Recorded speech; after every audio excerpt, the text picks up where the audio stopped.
രണ്ടാമത്തെ പീഡന കേസിൽ രാഹുൽ മാങ്കൂട്ടത്തിൽ MLA നൽകിയ മുൻകൂർ ജാമ്യാപേക്ഷയിൽ വിധി അല്പസമയത്തിനകം വരാനിരിക്കുന്നു. തിരുവനന്തപുരം പ്രിൻസിപ്പൽ സെഷൻസ് കോടതിയാണ് വിധി പറയുക. ഷഫീദ് റാവുത്തർ തിരുവനന്തപുരത്ത് വിവരങ്ങൾ നൽകാനുണ്ട്. ഷഫീദ്, ആദ്യത്തെ പരാതിയിൽ നോട്ട് ടു അറസ്റ്റ് എന്ന ഒരു നിലപാടാണ് കോടതി സ്വീകരിച്ചത്. ഇപ്പോൾ രണ്ടാമത്തെ പരാതി എത്രത്തോളം ഗൗരവമുള്ളതാണ്? മുൻകൂർ ജാമ്യാപേക്ഷയിന്മേൽ രാഹുൽ മാങ്കൂട്ടത്തിന്റെ കാര്യത്തിൽ വിധി വരാനിരിക്കുകയാണല്ലോ. എന്തൊക്കെയാണ് പുതിയ വിവരങ്ങൾ ഷഫീദ്?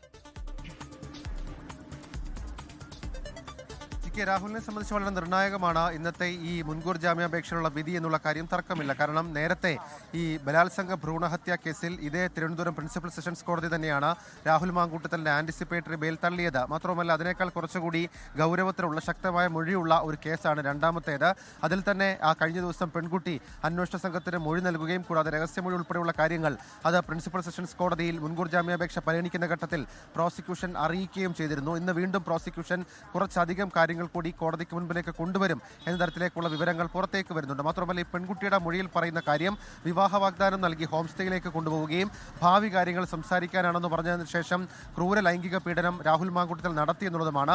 കരഞ്ഞു പറഞ്ഞിട്ടും രാഹുൽ മാങ്കൂട്ടത്തിൽ പിന്മാറിയില്ല. കൂടാതെ ഭീഷണിപ്പെടുത്തി, അതിനുശേഷം ലൈംഗികമായും ശാരീരികമായും ഉപദ്രവിച്ചു എന്നൊക്കെയുള്ള കാര്യങ്ങൾ അത് ഈ പെൺകുട്ടി രഹസ്യമൊഴിയടക്കം വ്യക്തമാക്കി എന്നുള്ളതാണ് നിലവിൽ നമുക്ക് ലഭിക്കുന്ന വിവരം. അതിനപ്പുറത്തേക്ക് പിന്നീട് ഈ ലൈംഗിക ബന്ധത്തിന് ശേഷം, ലൈംഗിക ഉപദ്രവത്തിന് ശേഷം വിവാഹത്തിൽ നിന്ന് രാഹുൽ മാങ്കൂട്ടത്തിൽ പിന്മാറി പലതവണ വീണ്ടും ലൈംഗിക ബന്ധത്തിന് വേണ്ടി നിർബന്ധിച്ചു, അതിനുശേഷം ഭീഷണിപ്പെടുത്തി എന്നൊക്കെയുള്ള കാര്യങ്ങൾ പെൺകുട്ടി പറയുന്നുണ്ട്. ഏതായാലും നിലവിൽ ഇപ്പോൾ ഈ കേസുമായി ബന്ധപ്പെട്ട പോലീസിന്റെ അന്വേഷണം അത് തുടരുകയാണ്. പ്രത്യേക സംഘം IG ജി പൂങ്കുഴിയുടെ നേതൃത്വത്തിലുള്ള അന്വേഷണമാണ് ഇപ്പോൾ നടക്കുന്നത്. അതിനിടയിലാണ് മുൻകൂർ ജാമ്യാപേക്ഷയിൽ ഇന്ന് കോടതി വിധി പറയുന്നത്. നേരത്തെ പ്രിൻസിപ്പൽ സെഷൻസ് കോടതി തന്നെ ആദ്യ കേസിൽ രാഹുലിന്റെ മുൻകൂർ ജാമ്യാപേക്ഷ തള്ളുകയും പിന്നാലെ ഹൈക്കോടതിയിൽ പോയതിനു ശേഷമാണ് Rahul Mamkootathil not to arrest എന്നുള്ള കാര്യം നേടിയത്.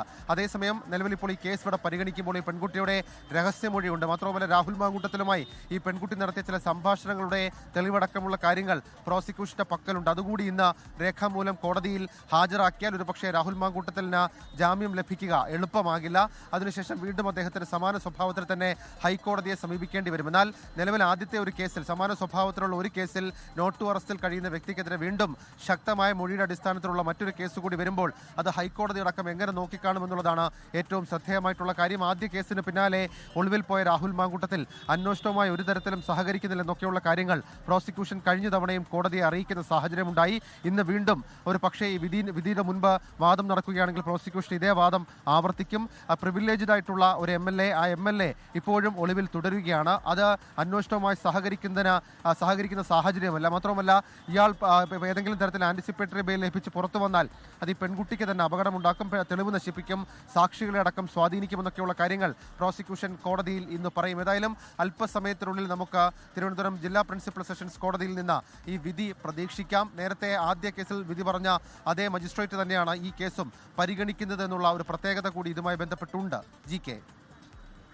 ശരി, ഷഫീദ് റാവുത്തറാണ് വിവരങ്ങൾ നൽകിയത്. കോടതി വിധി അല്പസമയത്തിനകം വരാനിരിക്കുന്നു. രണ്ടാമത്തെ പീഡന കേസിലാണ് രാഹുൽ മാങ്കൂട്ടത്തിൽ MLA നൽകിയ മുൻകൂർ ജാമ്യാപേക്ഷയിൽ വിധി വരാനിരിക്കുന്നത്. തിരുവനന്തപുരം പ്രിൻസിപ്പൽ സെഷൻസ് കോടതിയാണ് വിധി പറയുക.